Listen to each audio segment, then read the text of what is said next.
What up, guys? Son of Wonder here. We just got our first trailer for Mission Impossible Final Reckoning. Let's conversationalize. Alright, guys, I didn't expect this at all, but we just got our first trailer for the next Mission Impossible movie, and I am so excited. This has a very high probability of being my most anticipated movie of next year, because it's coming out in May of 2025, so next year. And we have a Superman movie and a Fantastic Four movie coming out next year as well, and this still might be my most anticipated, if that tells you anything.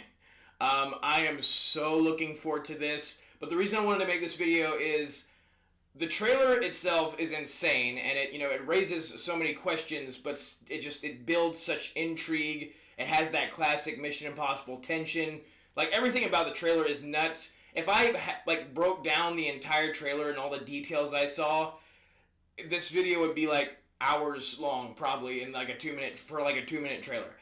Specifically, though, I want to talk about one particular thing. So, just recapping the trailer itself. The trailer, like I said, it's following all the plot points left off in Mission Impossible Dead Reckoning, the last one. And there are a few other details here that allude to stuff from earlier movies than even Dead Reckoning. If you've seen Dead Reckoning, you know Ethan Hunt, he's got the key, and so he's going to go find the submarine that that was a big part of the last movie, or heavily alluded to in the last movie. They're fighting the entities, the artificial intelligence and all that. And then there's this bad guy, Gabriel, who's really mean and evil. He's just a terrible, terrible person. Very unlikable bad guy. The actor does a great job. But, main thing I wanted to talk about in here. I made a theory video not long after Mission Impossible Dead Reckoning came out last year about, again, just a few of my theories for what could happen in this next Mission Impossible movie, which is now officially titled Mission Impossible Final Reckoning. So, I made that theory video. I had a bunch of different ideas. But one of them involved a MacGuffin from an earlier movie, specifically Mission Impossible 3, called The Rabbit's Foot. And I had this whole theory about how, because in that movie, Mission Impossible 3, the MacGuffin in that movie is the rabbit's foot, and they never really tell you what the rabbit's foot is. All you know is it's incredibly dangerous, it's incredibly sought after, and it has the ability to possibly start World War III. So, since they never tell you what it is in Mission Impossible 3, my theory was it's possible that this thing, even though it has like a biohazard sign on the side, that could just be a ruse, and this container could actually contain the base level program for what will eventually become the entity. So it's possible that the entity and the rabbit's foot are one and the same. And there were a bunch of different things that I saw in Mission Impossible 3 and Dead Reckoning that seemed to possibly allude to that.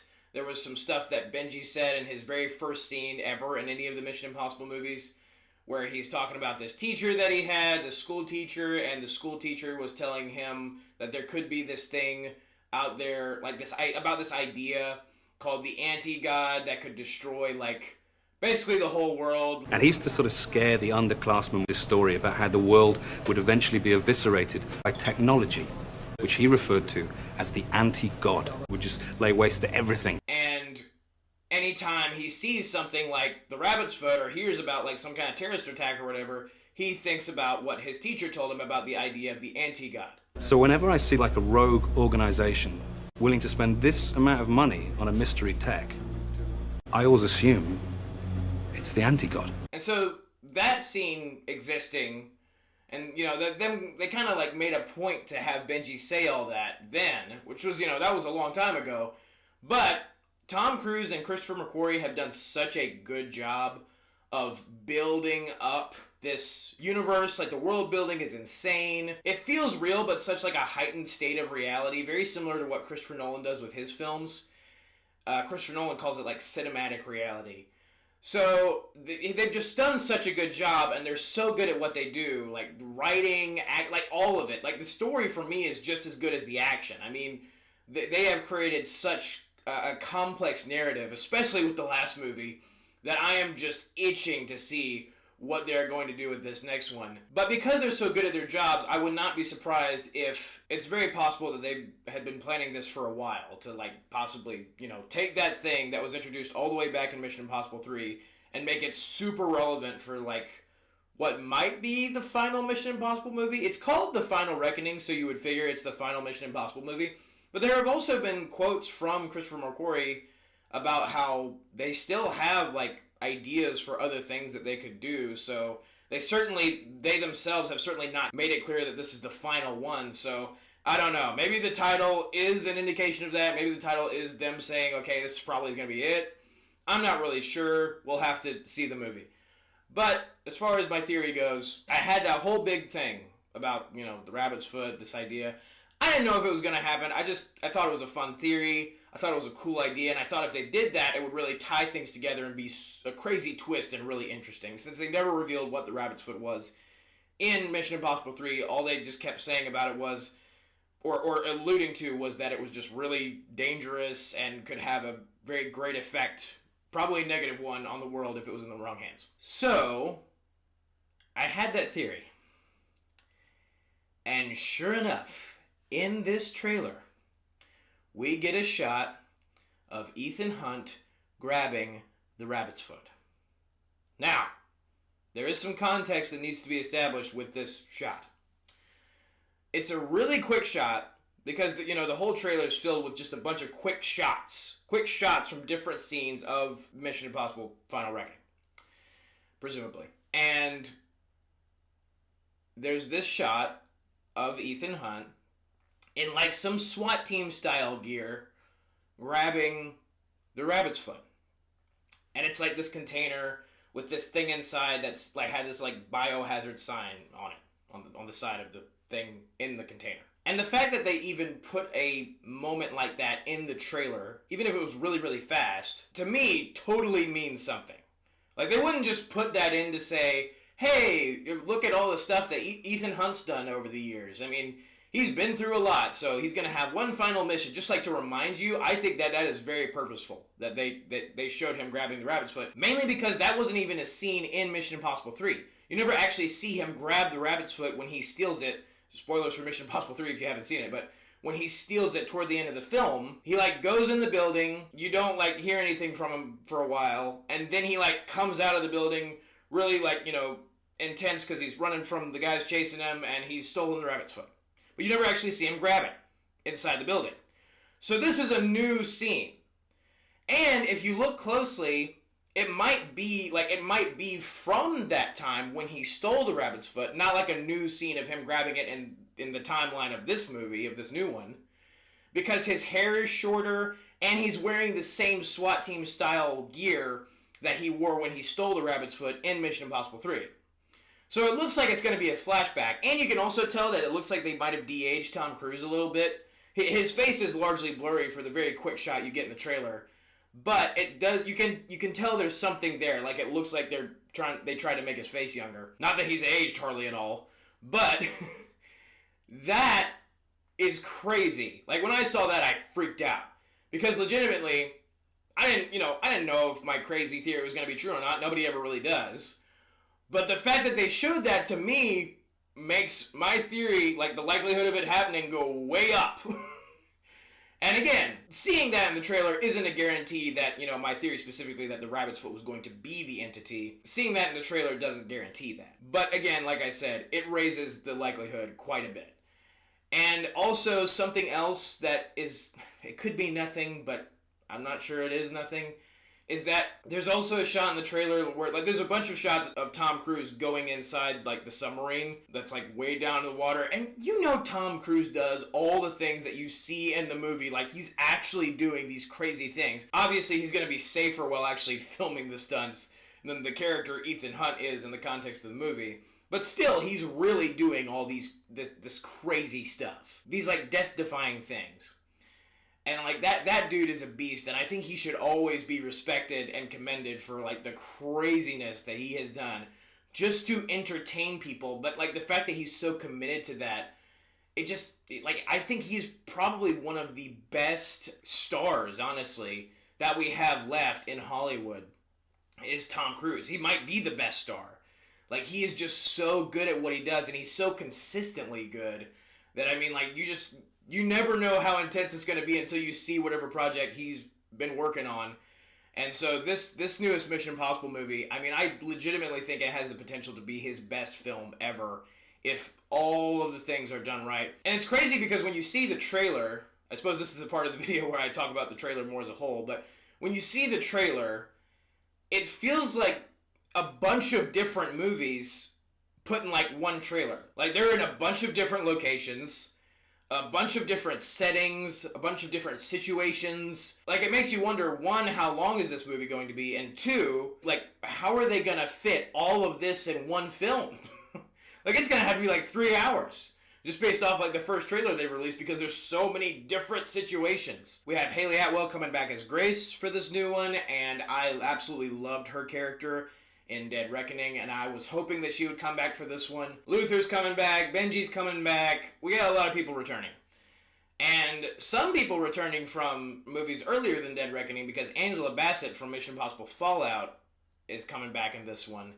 And it looks like she might be the president. I could be wrong, but that looked like she was walking out of Air Force One, so I'm not really sure. But back to the Rabbit's Foot deal. There's a moment where Ethan he's like in the submarine, presumably, and he pulls out this, like, I don't know what you call it, like this like technological panel thing. You saw it in Dead Reckoning. It's the same thing that's inside the submarine that's supposed to house the base level programming for the entity, if I remember correctly. And he pulls out this panel thing, and there's like this, whatever, I don't know if it's a hard drive, or it's supposed to be the containment device or whatever for the entity's base level programming, I think. But it's surrounded by these colors, and I think they might just be caution colors, like red and yellow.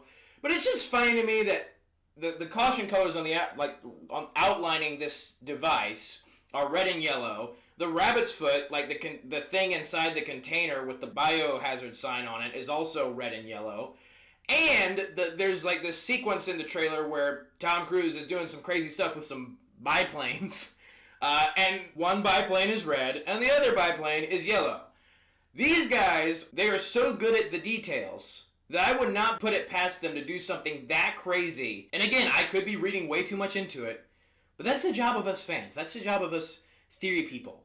So the fact that like all of those colors are the same across the trailer is pretty interesting. Like especially the plane thing. Like that's a little bit too coincidental. And I don't believe in coincidence. And you can't, especially when you have people like this who are so good at their jobs, like writing this stuff and, you know, shooting this stuff. I would not put anything like that intricate past them. So it's just crazy to me, the odds of like, you know, my crazy theory from before possibly coming true in this movie. It could be revealed that the entity is in fact the rabbit's foot, and that's why they showed this presumed flashback scene that would have taken place in MI3 to show the audience, hey, we're going back to that movie, recalling something from that, because it's really important now. I mean, legitimately, I'm really excited. Like, that would be nuts if I turned out to be right about that. But again, overall, this trailer was insane. I guess the last thing to talk about is there are several moments in this trailer where they always do this in trailers for films like this, where they have, like, it's supposed to be, like, presumably the last film of something, or the film that's been built up to this whole time.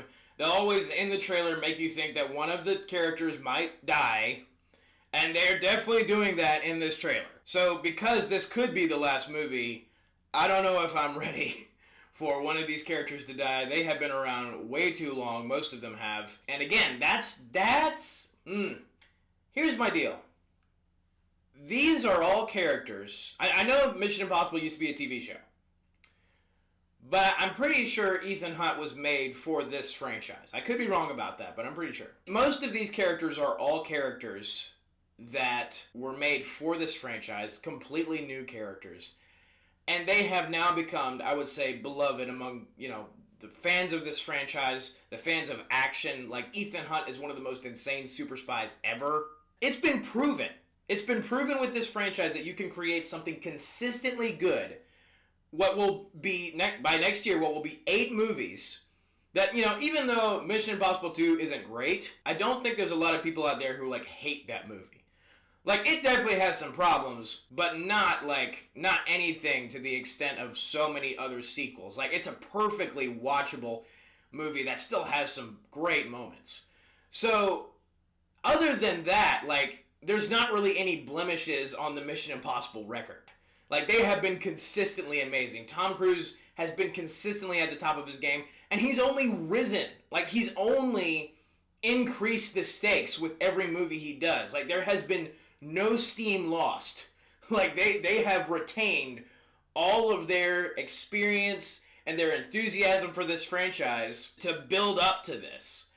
And so the fact that you can do it with something like this that was new, largely, again, other than the tie to the original TV show, why can't they do it with Star Wars? Why can't they be consistent about it with Marvel? Why can't they be consistent about it with D-freaking-C? Like, I mean, for real. Like, with characters that were already established, that you already have lore for. Like a lot of lore. And, like, these guys just made all this crap up, and it's freaking amazing, and I guarantee you there's going to be a ton of people who are going to be insanely excited to see this final movie. They have set up the pieces so well to build that hype and to build that intrigue for this next film. I can't wait for it. Like I said, I know there's a lot of people who also can't wait for it. Like, I am so excited. Again, it will probably be my number one for most anticipated of next year. Unless there's a movie I'm forgetting, or last minute somebody else says, hey, we're doing this movie, and I'm going to be insanely excited for it. But as of now, this one is at the top. Like, I am so ready. I am so ready. They've put the pieces in place. You care about each character. That's the other thing they did a phenomenal job with. You care about each character, and, like, that character means something to the audience. They established the relationships between the characters. The friendships have been so well established. In so many other movies, like when you do the friendship angle, it's like, we're here to save our friends and we care about our friends. It can just come across as really cheesy and lame and cliche. But because of the character work, the writing quality that has been tied to these films from the beginning, it has been earned. Because you've seen what these characters have gone through in the past to save the world time and again. And so the hype could not be more earned for this movie. And I know I've said it a billion times, but I'll say it again. I cannot wait to see what Tom Cruise has in store and what Ethan Hunt's next and possibly final outing is going to be like. But thank you guys so much for watching. Have a very blessed day. May the Lord be with you. May the Force be with you. Goodbye. And that's a wrap.